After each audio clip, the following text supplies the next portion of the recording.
এই জন্যই আমি যুবকদেরকে বলি, যুবক তুমি প্রেম করে কেন বিবাহ করতে গেলে, তুমি অবৈধ সম্পর্ক করে কেন বিবাহ করতে গেলে? যুবক, এমন মেয়েকে বিবাহ করো যেই মেয়ে কমসে কম দোয়া করলে আল্লাহর দরবারে কবুল হওয়ার সম্ভাবনা থাকবে।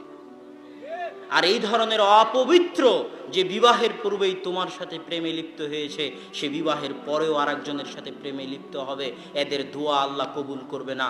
তোমার সন্তানের জন্য দোয়া করার মতো স্ত্রী যদি তুমি বাছাই না করতে পারো, তোমার সন্তান যখন বিপদে পড়বে তখন যায় নামাজ বিছিয়ে আল্লাহর দরবারে হাত পেতে কান্দাকাটি করার মতো স্ত্রী যদি বাছাই না করতে পারো, তাহলে যুবক তোমার জীবনের 16 আনাই বৃথা, তোমার জীবনের পুরোটাই মিছে।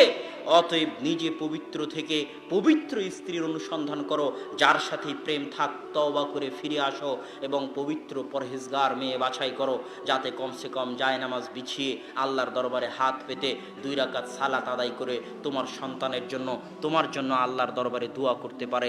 এমন মা, এমন স্ত্রী যদি পরিবারে না থাকে, তাহলে সেই পরিবার মাঠে মারা গেছে। এই জন্য মা এবং বোনদেরকে অনুরোধ, যুবক ভাইদের নিকটে অনুরোধ, যে আমরা আল্লাহ সুবহানাহু ওয়া তাআলার বিধিবিধান মেনে নিজেদের জীবন পরিচালনা করার চেষ্টা করি। আল্লাহ আমাদের তৌফিক দান করুক। আল্লাহুম্মা আমিন।